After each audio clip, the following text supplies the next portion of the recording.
Shall we once again refer to our theme verse? மறுபடியுமாக கருப்பொருள் வசனத்துக்கு நாம் திருப்பிக் கொள்ளலாம். మరలా మన యొక్క ఉద్దేశ వాక్యం అని మనం చూసుకుందాం. We will find that in Psalm 46 and verse 1. 46ஆம் சங்கீதம் முதலாம் வசனத்திலே அதை பார்க்கிறோம்.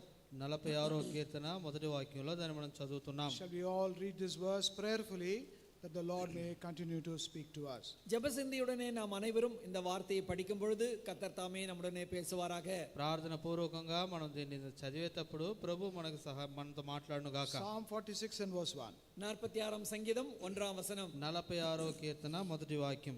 God is our refuge and strength, a very present help காலத்தில் அனுகூலமான துணையுமானவர். Psalm 46 46ஆம் சங்கீதம் 46వ కీర్తన verse 1. 1ஆம் வசனம். మొదటి వాక్యం. We saw these are the words of the sons of Korah. இது கோராகினுடைய புத்திரர்கள் மூலமாக எழுதப்பட்ட வார்த்தைகள். ఇది కోరా కుమారుల చేత రాయబడిన మాటలు. And that is why they are using that collective word our strength, our help. ஆகவே இந்த வசனத்திலே நாம் பார்க்கும்போது நமக்கு அவர் அடைக்கலமாயிருக்கிறார், நமக்கு அவர் துணையாயிருக்கிறார் என்று பன்மையிலே சொல்லப்பட்டிருக்கிறதை பார்க்கிறோம். కాబట్టి వాక్యంలో మనం చదివినప్పుడు మనకు ఆయన సహాయకుడు, మనకి ఆయన దేవుడు అయి ఉన్నాడని. So that was their collective experience. இது அவருடைய கூட்டாக அவர்களுக்கு இருக்கிற அனுபவமாயிருக்கிறது. ఇది వారి యొక్క ఐక్యతతో కూడిన అనుభవమై ఉన్నది. But we have been confining to this strength of the Lord since yesterday. நேற்று நாளிலிருந்து தேவனுடைய பலத்தை குறித்து நாம் சிந்தித்து வந்தோம். నిన్నటి నుండి దేవుని యొక్క బలాన్ని గురించి మనం ధ్యానించు వస్తున్నాం. It is not man's strength. அது மனிதன் மூலமாய் பெற்றுக்கொள்கிற பலம் அல்ல. అది మనుషుల ద్వారా పొందగలిగే బలము కాదు. It is not any other strength. அல்ல வேறு ஒரு విధத்திலே பலம் பெறுவதல்ல. లేదే వేరే మార్గాన పొందే బలము కాదు. It is the strength of the Lord himself. இது தேவனாலே பலன். ఇది దేవుని ద్వారా కలిగే బలము. Such a strength cannot be obtained or received from any man or anything in this world. இந்த தேவ பலத்தை எந்த மனிதன் மூலமாகவோ வேறு எந்த விதத்திலும் நாம் பெற்றுக்கொள்ள முடியாது. అటువంటి దైవ బలాన్ని వేరే మార్గానో లేదా ఇతరుల ద్వారా మనం పొందలేము. And the giver of this strength is our Lord himself. இந்த பலத்தை கொடுக்கிறவர் நமது ஆண்டவர் தாமே. ఈ బలాన్ని అనుగ్రహించేది మన ప్రభువు. And we have been seeing yesterday what sort of strength this is. ஆக நேற்றிலிருந்து நாம் தியானித்து வருகிறோம் இந்த பலன் எப்படிப்பட்டது என்று. నిన్నటి నుంచి మనం ధ్యానిస్తూ వస్తున్నాం ఈ బలము ఎటువంటిది. First of all we saw it is a fear dispelling strength.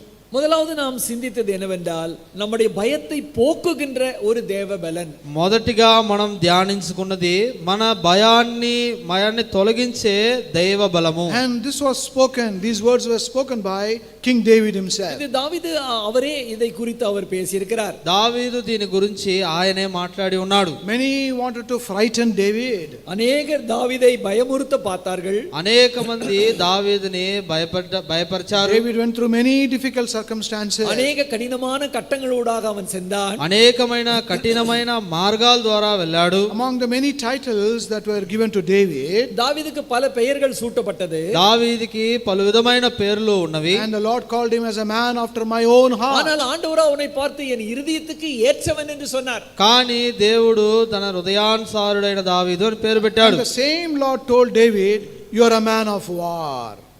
ஆனா அதே ஆண்டவர் சொன்னார் நீ ஒரு யுத்த மனுஷன். అదే దేవుడు అంటున్నాడు నువ్వు ఒక యుద్ధ మనుషుడివి. Now will people be rejoicing and happy to go for war?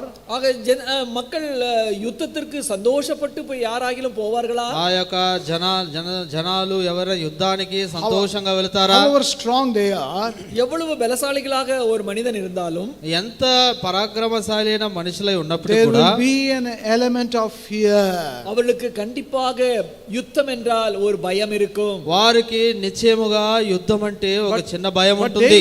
David was a very victorious man in all the battles.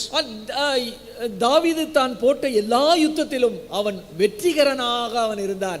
దావీదు తన యుద్ధ అన్నిటిలో కూడా తన జయాన్ని పొందేవాడుగా ఉంటున్నాడు. One nation of Philistine, he pounded them several times. அந்த பிலிஸ்தியர் அந்த தேசத்திலே அவன் பலமுறை யுத்தம் செய்தான். ఆ యొక్క ఫిలిష్తీయుల దేశములో అనేక సార్లు తన యుద్ధానికి వెళ్ళాడు. Now the question is, did he have or would he have had fear or not? அவனுக்கு பயம் இருந்ததா இப்படியெல்லாம் செய்யும் பொழுது யுத்தம் பண்ணும் பொழுதெல்லாம்? ఆ దావీదు ఆ యొక్క ఫిలిష్తీ దేశంలో యుద్ధం చేసేటప్పుడు ఇటువంటి భయం అతనికి ఉన్నదా?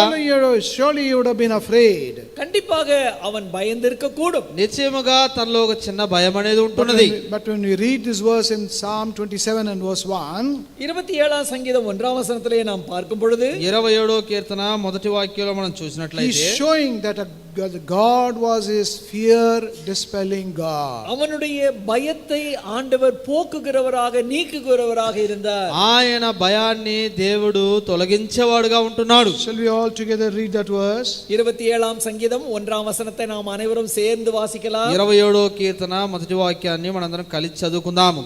కర్తరిన్ The Lord వెలుచు is my light N రక్షిపమాన and my రక్షణ salvation. ఉన్నాడు. Whom shall I fear? నేను The ఎవరికి Lord is the strength of my life. Jehovah Whom నా shall I దుర్గం, fear? ఎవరికి He's not afraid அவனுக்கு பயம் இல்லை.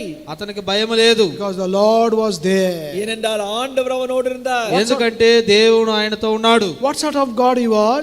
எப்பேற்பட்ட தேவன் அவர்? ఆయన ఎటువంటి దేవుడు? He was not only a strong and mighty God. அவர் வல்லமையும் பராக்கிரமுடைய தேவன் மாத்திரமல்ல, ఆయన సర్వశక్తి కలిగిన దేవుడు మాత్రమే కాదు, He was fear dispelling God. தனக்கு இருந்த பயத்தை போக்குகிற நீக்குகிற ஆண்டவராய் இருந்தார். ఆయన తనలో ఉన్న భయాన్ని తొలగించే దేవుడై ఉన్నాడు. That is our God. That is the strength of our Lord. அந்த தேவன் தான் நம்முடைய தேவனாய் இருக்கிறார். அது நமக்கு பலனாய் இருக்கிறது. అటువంటి ఆ దేవుడే మన దేవుడై ఉన్నాడు.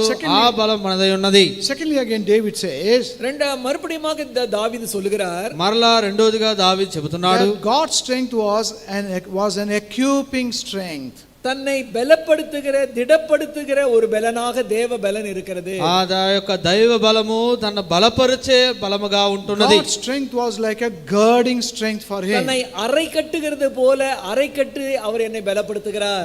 ఆయన ఆ బలము తన్ను హద్దుకుని తన్ను బంధించే ఒక బలముగా ఉంటున్నది. When David went before wanted to go and fight against Goliath, கோலியாத்தோடு தான் யுத்தம் பண்ண அவன் சென்ற பொழுது ఆ గొలియాతుతో యుద్ధానికి వెళ్ళినప్పుడు Saul looked at him. Saul ராஜா அவனை பார்த்தார். ఆ సౌల్ రాజు ఆయన చూసి, there is nothing upon him. தாவீது மேலே எதுவுமே அவன் போட்டில்ல. ఆ దావీదు పైన ఎటువంటి కవచము లేదు. There is no sword in his hand. அவனுடைய கையிலே பட்டயம் இல்லை. అతని చేతిలో ఎటువంటి ఖడ్గము లేదు. There is no bow or arrow in his hand. அவனுடைய கையிலே ஒரு வில்லோ அம்போ எதுவும் இல்லை. ఆయన చేతిలో ఎటువంటి ఆ యొక్క అంబో విల్లో ఏమీ లేదు. So Saul wanted to strengthen him by his garment. ஆக இந்த தாவீதை பலப்படுத்தத்தக்கதாக சவுல் தன்னுடைய போர் கவசங்களை அவனுக்கு போட்டுவித்தான். కాబట్టి సౌలు దావీదునే యుద్ధానికి బలపరిచేదానికి కాబట్టి తన యొక్క కవచాలని అతనికి ఇచ్చాడు. What was David's attitude? ஆனால் தாவీదుடைய மனப்பான்மை எப்படி இருந்தது? కానీ దావీదు యొక్క స్వభావం What did ఎటువంటిదిగా he tell ఉందంటే, Saul? சவுலை பார்த்து என்ன சொன்னான் தாவீது? ఆ సౌలును చూసి దావీదు ఏమంటున్నాడు? I cannot go with thee. நான் இந்த கவசங்களை போட்டு என்னால் போக முடியாது. ఎటువంటి కవచాలు ధరించుకొని నేను వెళ్ళలేను. Then Saul, it is not written in the word of God, Saul could have said, then you are weak. அப்படி என்றால் சவுல் தாவீதை பார்த்து சொல்லி இருக்கலாம், வேதத்தில் எழுதவில்லை. அப்படி இதெல்லாம் போட்டுட்டு நீ போகவில்லை என்றால் அப்ப நீ பலவீனனாய் இருக்கிறாய் என்று சொல்லி இருக்கலாம். పరిశుద్ధ గ్రంథంలో రాయబడలేదు, ఇటువంటి కవచాలు నువ్వు ధరించలేకపోతే నువ్వు ఎంతో వీక్ గా ఉన్నావు. And that is why David says in the word of God, தாவீது சொன்னதை வேத வசனத்திலே பார்க்கிறோம். దావీదు చెప్పింది ఈ యొక్క పరిశుద్ధ వాక్యంలో it is చూస్తున్నాం. God who has girded me with his strength. ஆண்டவர் என்னுடைய பலத்தால் என்னை இடை கட்டுகிறார். దేవుని యొక్క బలము చేత నన్ను బలపరుస్తూ ఉన్నాడు. We read that in 2 Samuel chapter 22 and verse 40. 2 Samuel புத்தகம் 22ஆம் அதிகாரம் 40ஆம் வசனத்திலே அதை நாம் பார்த்தோம். 2 సమూయేలు 22:40వ వచనములో మనం దాన్ని చూస్తున్నాము. It is a girding strength of the Lord. அரை கட்டுகிற ஒரு பலமாக அது இருக்கிறது. అది బంధించే ఒక బలమై ఉంటున్నది. And then thirdly, మూడోదిగా we saw the strength of the Lord is a sustaining strength. நம்மை தாங்குகிற பலனாக அது இருக்கிறது. ఆ దేవుని బలము మనల్ని భరించే బలముగా ఉంటున్నది. It is not available just for a moment, but it is always and constantly available. தேவனுடைய பலமானது ஏதோ ஒரு நிமிடத்துக்கு க்ஷண பொழுதுக்கு கிடைப்பது அல்ல, அது தொடர்ந்தேர்ச்சியாக எப்பொழுது நம்மோடு இருக்கக்கூடிய பலம். దేవుని యొక్క బలము 10 నిమిషాలు లేదా 20 నిమిషాలు మాత్రమే కాదు, అది స్థిరంగా మనతో ఉండే ఒక బలముగా ఉంటున్నది. That is how it was for David.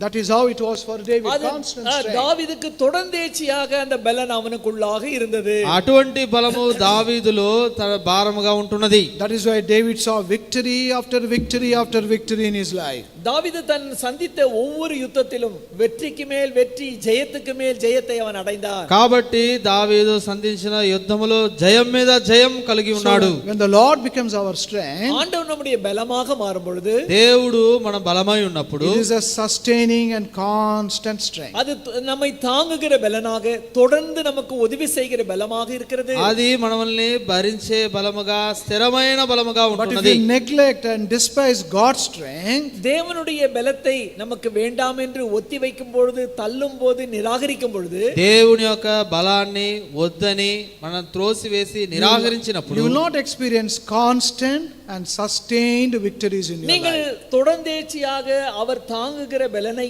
தொடர்ந்தேர்ச்சியாக அவர் உதவி செய்கிற பலனை உங்களால் அனுபவிக்க முடியாது.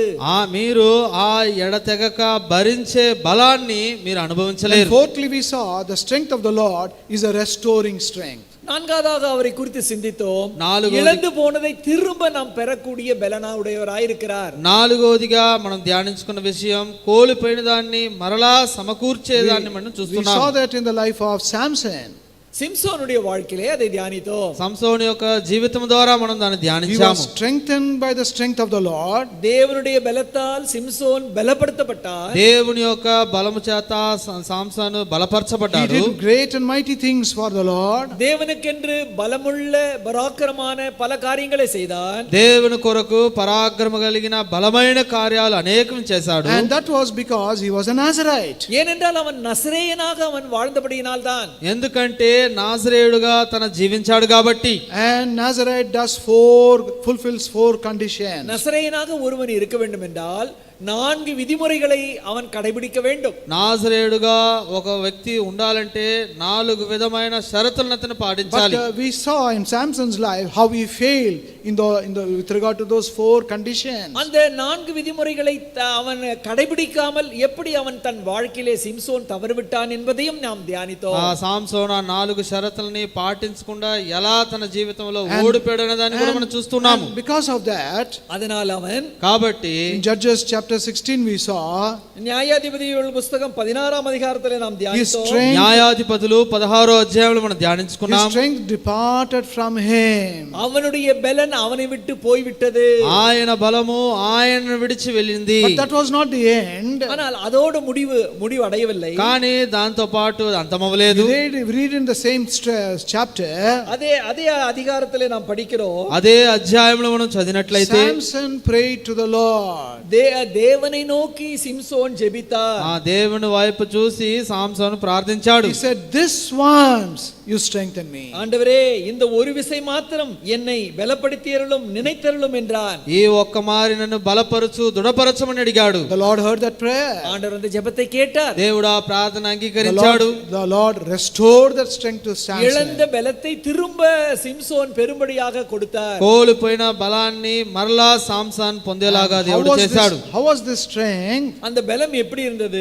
ఆ బలం ఎటువంటిదిగా It was a ఉన్నదంటే better strength than the previous strength. முந்தி இருந்த பலத்தை விட இன்னும் கூடுதலான ஒரு பலமாக మునుపుట தென்பட்டது. బలము కంటే ఇంకా అధికమైన బలముగా అది ఉన్నది. The strength of the Lord is a restoring strength. ஆக தேவனுடைய பலனானது இழந்ததை திரும்ப நாம் பெற்றுக்கொள்ளக்கூடிய பலமாக இருக்கிறது. కాబట్టి దేవుని యొక్క బలము కోల్పోయిన దాన్ని మరలా మనం సంపాదించుకునే బలమై ఉన్నది. Then fifthly we saw the strength of the Lord is experienced in our inner man. இந்த ஐந்தாவது குறிப்பாக நாம் என்ன தியானித்தோம் என்றால், இந்த ஐந்தாவது- தேவ பலனானது நம் உள்ளான மனசிலே உள்ளுக்குள்ளாக அந்த பலம் இருக்கிறது. 5వదిగా మనం ధ్యానించుకున్నది ఏంటంటే మన లోపల ఉన్న బలం అది లోపలదిగా ఉంటున్నది. We saw that in Isaiah 58 and verse 11.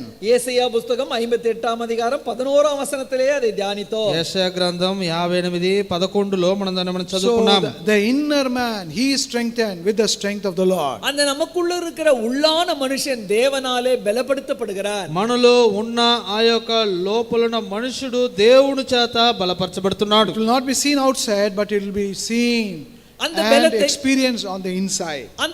அந்த நமக்கு இருக்கிற அந்த பலத்தை மற்றவர்கள் பார்க்க முடியாது, அவருடைய சரீர கண்களால் பார்க்க முடியாது.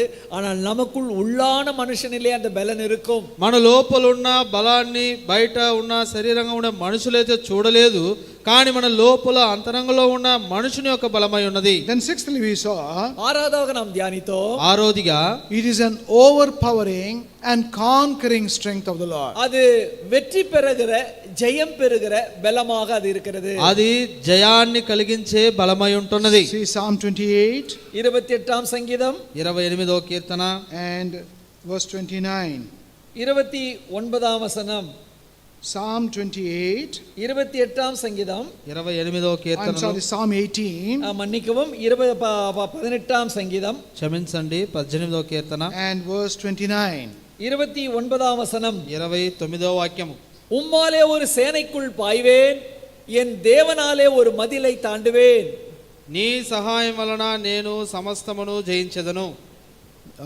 ఇంకా నీ దేవుని సహాయం వలన ప్రకారమును దాటెదను. సమస్తమును எல்லாவற்றையும் வெல்லுவேன். எல்லாவற்றையும் வெல்லுவேன்.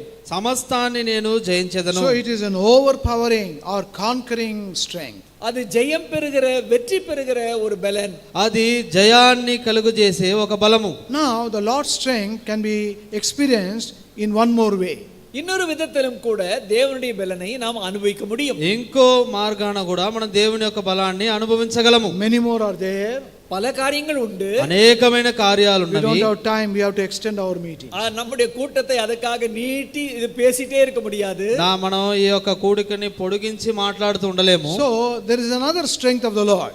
தேவனுடைய மற்றொரு பலனும் கூட இருக்கிறது. దేవుని యొక్క మరో బలము కూడా ఉన్నది. This is what we can call it as a nursing or energizing strength. ஆக நம்மை பலப்படுத்துகிற அல்லது போஷிக்கிற அது ஒரு பலம். మనల్ని బలపరిచేది లేదా పోషించే బలమై ఉన్నది. See Psalm 41 41ஆம் சங்கீதம் 41వ కీర్తన and verse 3. மூன்றாம் வசனம். 3వ వాక్యము. Psalm 41 and verse 3. 41ஆம் சங்கீதம் 3ஆம் வசனம். కీర్తనలు 41 3వ వాక్యము. All together please. சேர்ந்து வாசிக்கலாம். అందరూ కలిసి చదువుకుందాం. படுக்கையின் மேல் The வியாதியாய் Lord கிடக்கிற will அவனை strengthen கர்த்தர் him தாங்குவார். upon the bed of அவனுடைய languishing. வியாதியிலே அவன் Thou படுக்கை will make முழுவதையும் all his மாற்றி burden போடுவார். his sickness. See, this is again the experience of David. இது தாவீதுனுடைய அனுபவமாய் இருக்கிறது பாருங்கள். ఇది దావీదు యొక్క అనుభవమై ఉన్నది. Maybe David was also sick. பாருங்கள், தாவீதும் கூட வியாதிப்பட்டிருக்கிறான். దావీదు కూడా ఇక్కడ వ్యాధిగ్రస్తుడై ఉన్నాడు. And what was his experience? அவருடைய அனுபவம் என்ன? ఆయన అనుభవం ఏంటి? That the Lord will strengthen him upon the bed of his languishing. அவன் வியாதியினுடைய படுக்கையை கூட அவர் தாங்குகிறவராய் அதை முற்றிலும் மாற்றி போடுகிறவராய் இருந்திருக்கிறார். ఆయన వ్యాధి యొక్క పడకను కూడా ఆయన సమస్తం మార్చేవాడుగా ఉన్నాడు. In English the word languishing is given. ஆங்கிலத்திலே languish என்ற ஒரு பதமானது பயன்படுத்தப்படுகிறது. ఆ యొక్క ఇంగ్లీష్ లో లాంగ్వేషన్ అనే ఒక పదం. That means you groan because of your sickness. அப்படி என்றால் என்ன? அந்த அவனுக்கு இருக்கிற வியாதியினாலே மனக்குமரல், மனவேதனை, அவன் புலம்புகிறவனாக அவன் இருந்திருக்கிறார். అర్థం ఏంటంటే తనకున్న రోగాన్ని బట్టి అతను ఎంతో దుఃఖపడి బాధపడేవాడుగా ఉంటున్నాడు. Languishing is an outward expression of the pain you are suffering inside. நீங்கள் அந்த வியாதியிலே படுகிற வேதனைகள், வருத்தங்கள், வலிகளை வெளிப்பிரகாரமாக குமருவது, கொட்டுவது என்று சொல்லலாம். ఇంకో అర్థం ఏంటంటే తనకున్న వ్యాధిని బట్టి తనకున్న బాధని ఆ యొక్క శ్రమలని మనం బయలుపరిచే ఒక విధమైన కార్యాలు. And the Lord is aware of that. He hears our languishing also. நம்முடைய இப்படிப்பட்ட ஒரு குமரலை, நம்முடைய மனவேதனையை கேட்கிற தேவனாக நம் தேவன் இருக்கிறார். మన దేవుడు ఇటువంటి బాధలలో మన శ్రమల్ని ఆలకించే దేవుడుగా మనకున్నాడు. And he strengthens us. அப்ப அந்த சமயத்திலே நம்மை பலப்படுத்துகிறவராக அவர் இருக்கிறார். అటువంటి సందర్భంలో మనల్ని బలపరిచేవాడుగా దేవుడున్నాడు. To understand this, there is a very good example in the New Testament. புதிய ஏற்பாட்டிலே ஒரு நல்ல ஒரு உதாரணம் இருக்கிறது, அதை புரிந்து கொள்ளுங்கள். నూతన నిబంధనలో ఒక మంచి ఉదాహరణ ఉన్నది, దాన్ని మీరు అర్థం చేసుకోండి. No time to read those verses. ஆனால் அந்த వசனத்தை எல்லாம் படிக்க நேரமில்லை. ఆ వాక్యాల్ని మనం చదివేదానికి సమయం లేదు. We all know about the parable of the Good Samaritan. அந்த நல்ல சமாரியனுடைய உதாரணத்தை நாம் அறிவோம். ఆ యొక్క మంచి సమారుడి యొక్క కార్యాన్ని మనకు తెలుసు. How he was attacked by the thieves and robbers when he was on his way from Jerusalem to Jericho. எருசலேமிலிருந்து எரிகோவை நோக்கி பயணமாய் சென்று கொண்டிருக்கும் பொழுது அவன் கள்ளராலே திருடராலே அடிக்கப்பட்டு காயப்படுத்தப்பட்டதை நாம் அறிவோம். యెరూషలేము నుంచి యెరికోకు ప్రయాణంగా ఉన్నప్పుడు ఆ యొక్క దొంగల చేత పట్టబడి కొట్టబడిన సంగతి మనకు He తెలుసు. was in a half dead condition. அவன் குற்றுயிரும் கொலை உயிரமாக அவன் இருந்தான். అతను కొన ఊపిరితో అక్కడ పడి ఉన్నాడు. And what was he doing? அவன் என்ன செய்தான்? ఏం చేస్తున్నాడు? Surely he was groaning in pain. அவனுடைய அந்த அடிப்பட்டவன் தன்னுடைய மனதிற்குள்ளாக குமரிக்கொண்டு புலம்பிக் கொண்டு வேதனைப்பட்டு கொண்டிருப்பான். ఆయా గాయపరిచిన వాడు తన హృదయములో ఎంతో బాధతో వేదనతో కలిగి ఉన్నాడు. We know that. அது நமக்கு தெரியும். ఇవన్నీ కూడా మనకు తెలుసు. When you are in pain, நமக்கு வலிகள் இருக்கும் பொழுது, మనకి నొప్పులు ఉన్నప్పుడు it comes out through our mouth.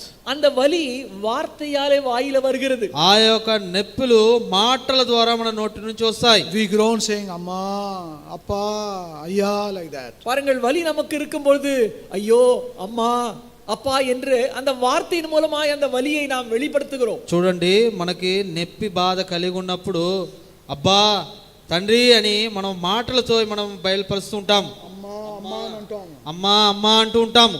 That was what that man was doing, the wounded man. அதுதான் அந்த வலியிலே அடிபட்டவன் அப்படியாக அழுது கொண்டு புலம்பிக் கொண்டு மனதிலே இருக்கிறான். అటువంటి పరిస్థితుల్లోనే ఆ గాయపరిచిన వాడు, ఆ దెబ్బలు తగిలిన వాడు అటువంటి బయలుపరిచేవాడుగా A ఉంటున్నాడు. Levite came.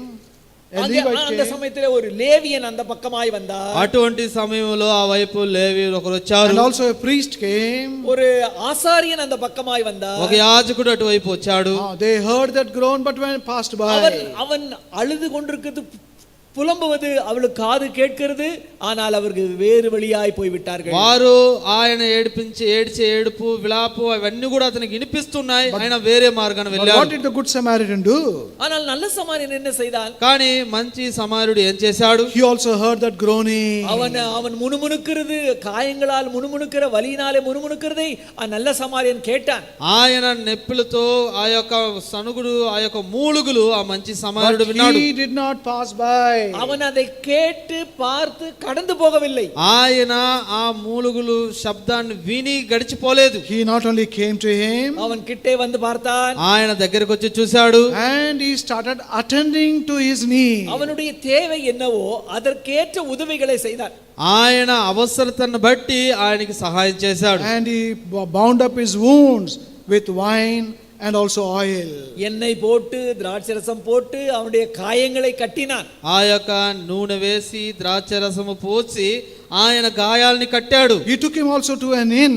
அங்கே ஒரு சத்திரத்துக்கும் கூட அவனை எடுத்து சென்றான். అంత మాత్రమే కాదు, ఆయన్ను ఒక సత్రానికి కూడా తీసుకెళ్లాడు. Made full provision for his recovery.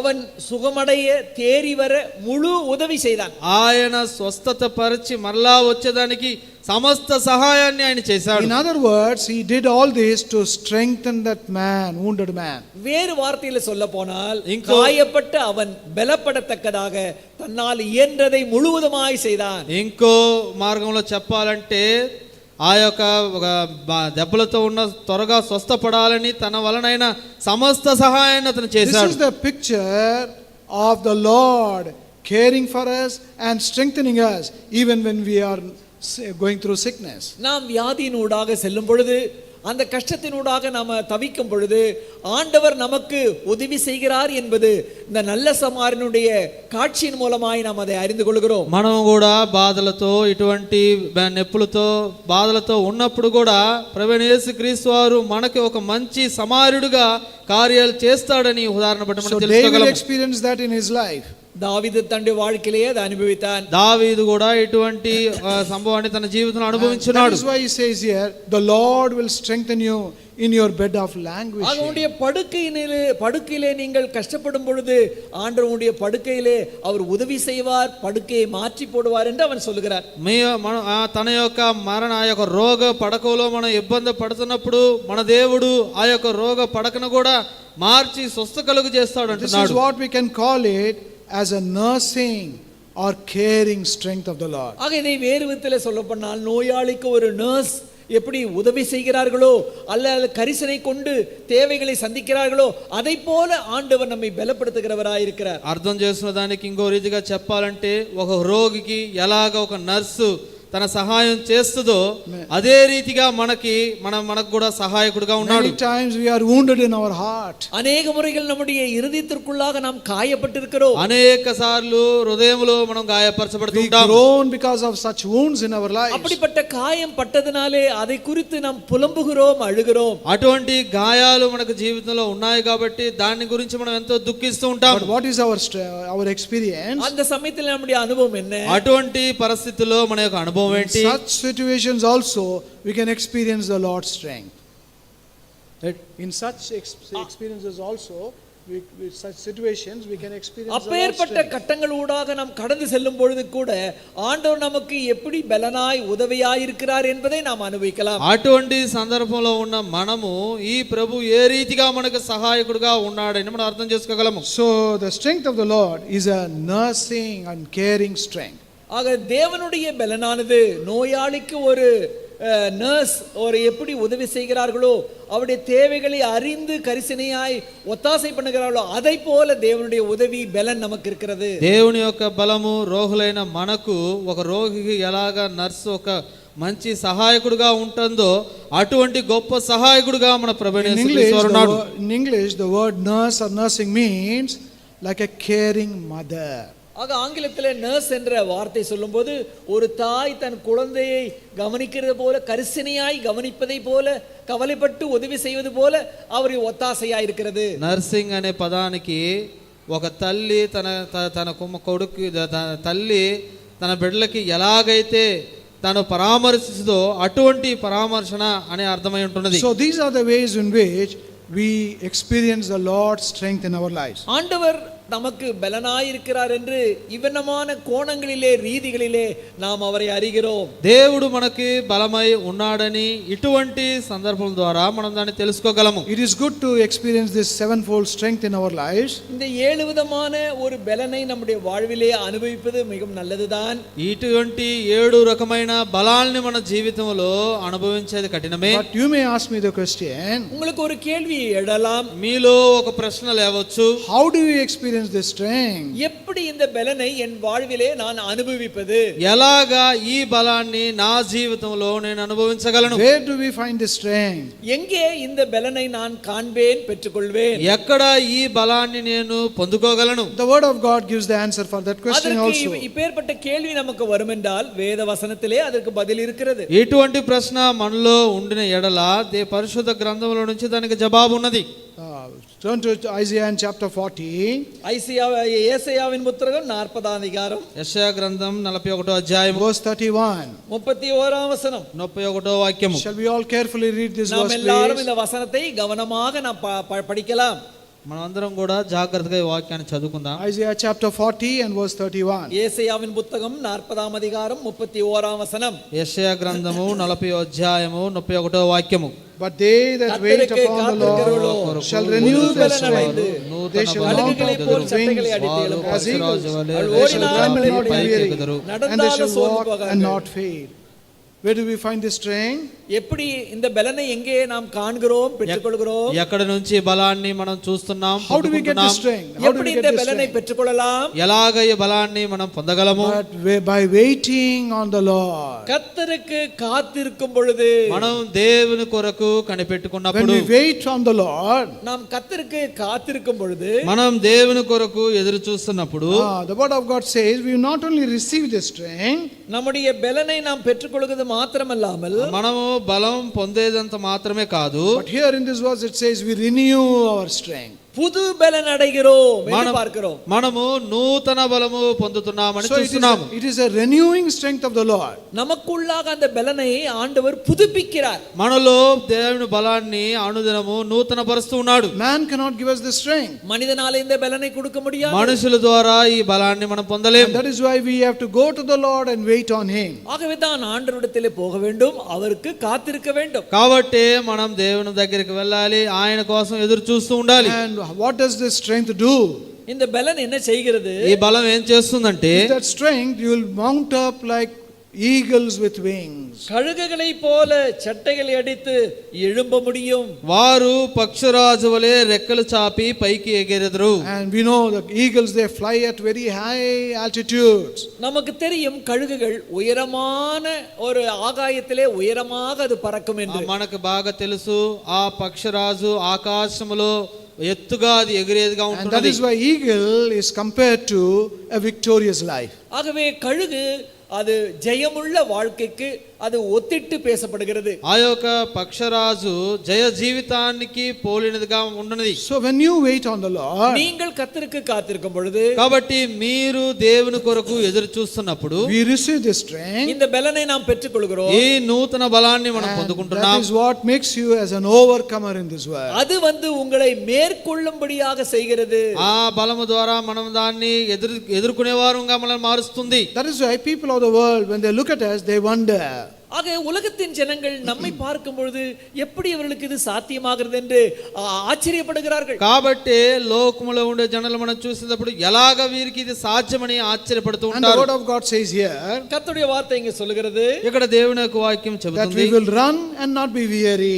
ஓடினாலும் இளைப்படையாமல் இருக்கிறார்கள். వారు పరిగెత్తినా గాని ఆయాసపడరు. Because the Lord renews the strength in our lives. ஏனென்றால் அவர்களுடைய பலனை ஆண்டவர் புதுப்பித்துக் கொண்டே இருக்கிறார். ఎందుకంటే దేవుడు వాళ్ళని అనుదినము నూతన పరుస్తూ ఉంటాడు. And we will also walk and not faint. நடந்தாலும் சோர்ந்து போகாமல் இருக்கிறார்கள். వారు నడిసినప్పటికి కూడా సొమ్మసిల్లిపోకుండా ఉంటున్నారు. So we receive this strength by waiting on the Lord. எப்படி பெற்றுக்கொள்கிறோம்? தேவ சமூகத்திலே தேவனுக்காக காத்திருக்கும் பொழுதுதான். ఎలాగా మనం దీన్ని పొందుకోగలుగుతున్నాం? దేవుని సన్నిధానములో ఆయన కొరకు ఎదురు చూసినప్పుడు. Then secondly, இரண்டாவதாக రెండోదిగా, it is through the word of God we are strengthened. தேவனுடைய வார்த்தையின் மூலமாய் நாம் பலப்படுத்தப்படுகிறோம். దేవుని యొక్క వాక్యము ద్వారా మనం And బలపరచబడుతున్నాం. that is why we have to give much importance for the word of God. ஆகவே தேவனுடைய வார்த்தைக்கு மிக முக்கியத்தை நாம் கொடுக்க வேண்டும். కాబట్టి దేవుని యొక్క వాక్యానికి అతి ఉన్నతమైన ప్రాముఖ్యత మనం ఇవ్వాలి. And that is why, as we saw yesterday, நேற்று நாளிலே நாம் தியானித்தோம். నిన్నటి దినాన మనం ధ్యానించుకున్నాం. David was the one who gave much importance for the word of God. David was one who gave much importance for the word of தாவீது God. தன்னுடைய வாழ்க்கையிலே தேவனுடைய வார்த்தைக்கு மிகவும் முக்கிய ஸ்தானத்தை கொடுத்தார். దావీదు తన జీవితంలో దేవుని యొక్క వాక్యానికి ప్రధాన స్థానం ఇచ్చాడు. He delighted in the word of God. தேவனுடைய வார்த்தையிலே அவன் மனமகிழ்ச்சியா இருந்தார். దేవుని యొక్క వాక్యములో అతను ఆనందించేవాడుగా ఉన్నాడు. If you want to be a conqueror, love and delight in the word of God. நீங்கள் ஜெயம் பெற வேண்டுமென்றால் தேவனுடைய வார்த்தையிலே விருப்பம் கொள்ளுங்கள், அதிலே ஆனந்தம் கொள்ளுங்கள். మీరు జయించేవారుగా ఉండాలంటే దేవుని యొక్క వాక్యములు మీరు ఆనందించేవారుగా ఉండాలి. Then thirdly, மூன்றாவதாக మూడోదిగా, the secret of our strength and the place of our strength is the house of God. நம்முடைய பலத்திற்கு இருக்கக்கூடிய ரகசியம், பலம் பெற்றுக்கொள்ளக்கூடிய இடம் தேவனுடைய வீடு. మన బలం పొందగలిగిన రహస్యం ఏంటంటే మనం బలం పొందగలిగేది దేవుని యొక్క మందిరము. See Psalm 84 சங்கீதம் 84 కీర్తనలు 84 and verse 7. 7ஆம் வசனம். 7వ వాక్యము. Psalm 84 and verse 7. 84ஆம் சங்கீதம் 7ஆம் வசனம். 84వ కీర్తన 7వ వాక్యము. Shall we all read together? சேர்ந்து வாசிக்கலாம். మనందరం కలిసి చదువుకుందాం. அவர்கள் go பலத்தின் from மேல் strength to strength. பலம் அடைந்து Every one of them சீயோனிலே தேவ சந்நிதியில் வந்து appear காணப்படுவார்கள். before God. So where do we get this strength? இந்த பலத்தை எங்கே பெற்றுக்கொள்கிறோம்? మనం బలాన్ని ఎక్కడ పొందుకుంటున్నాం? It is in Zion, which is the word of God, with the house of God. அதை சீயோனிலே பெற்றுக்கொள்கிறோம், தேவனுடைய வீட்டிலே பெற்றுக்கொள்கிறோம். అది సియోను అను దేవుని యొక్క మందిరములో ఇంటిలో మనం దాన్ని పొందుతూ ఉన్నాము. How is that strength? அது எப்படி அந்த பலம் இருக்கிறது? ఎలాగా ఆ బలం ఉన్నదంటే, It is a constantly increasing strength, going from strength to strength. அந்த பலத்தின் மேல் பலன், அந்த பலனானது கொஞ்சம் கொஞ்சமாக அதிகரித்து கொண்டு கூடிக்கொண்டே இருக்கக்கூடிய ஒரு பலன். ఆ బలం ఎటువంటిదంటే బలం మీద బలము పెరుగుతూ పెరుగుతూ అభివృద్ధి చెందే ఒక బలమై ఉన్నది. So the house of God gives you the strength. கர்த்தருடைய வீட்டிலே இப்பேற்பட்ட பலத்தை நாம் பெற்றுக்கொள்கிறோம். కాబట్టి దేవుని యొక్క ఇంటిలో ఇటువంటి బలాన్ని మనం పొందుతూ And ఉన్నాము. that is what we also find in the life of David. அதை தாவீதுடைய வாழ்க்கையிலும் கூட நாம் அதை பார்க்கிறோம். దావీదు యొక్క జీవితంలో కూడా ఇటువంటి బలాన్ని మనం చూస్తూ He ఉన్నాము. was a great lover of the house of God. தேவனுடைய வீட்டை அதிகமாக ஆசித்தவன் தாவீது. దేవుని యొక్క మందిరం ఎడల ఇంటి ఎడల ఎంతో ఆసక్తి కలిగిన ఒక వ్యక్తిగా దావీదు ఉన్నాడు. David's beginning was as a shepherd. தாவீதுடைய ஆரம்பத்தை பார்த்தால் ஆடு மேய்க்கிற மேய்ப்பன். దావీదు యొక్క ప్రారంభ జీవితం చూస్తే తన యొక్క గొర్రె కాపరిగా And ఉంటున్నాడు. the Lord brought him to sit on the throne. ஆனால் அப்படிப்பட்டவனை ஆண்டவர் இஸ்ரவேல் தேசத்தினுடைய ராஜாவாக சிங்காசனத்திலே அமர வைத்தார். కానీ అటువంటి వాడిని ఇశ్రాయేల్ యొక్క రాజుగా ఆ సింహాసనం మీద ఆయన కూర్చొని పెట్టాడు. He was a great king of a great land, great nation. அந்த பெரிய தேசத்திலே அப்பேற்பட்ட ஒரு ஸ்தானத்துக்கு வந்தான். అటువంటి గొప్ప దేశములో దావీదు ఒక ఉన్నతమైన స్థానానికి వచ్చాడు. He was sitting on a very precious and a costly throne. அவன் அந்த பெரிய அந்த அழகான விலை மதிப்புள்ள அந்த அரண்மனையிலே சிங்காசனத்திலே அமர்ந்திருக்கிறான். ఆయన ఎంతో అందమైన రమ్యమైన ఆ యొక్క సింహాసనములో ఆసీనుడై ఉన్నాడు. But he did not delight in his kingdom or his throne or his kingship.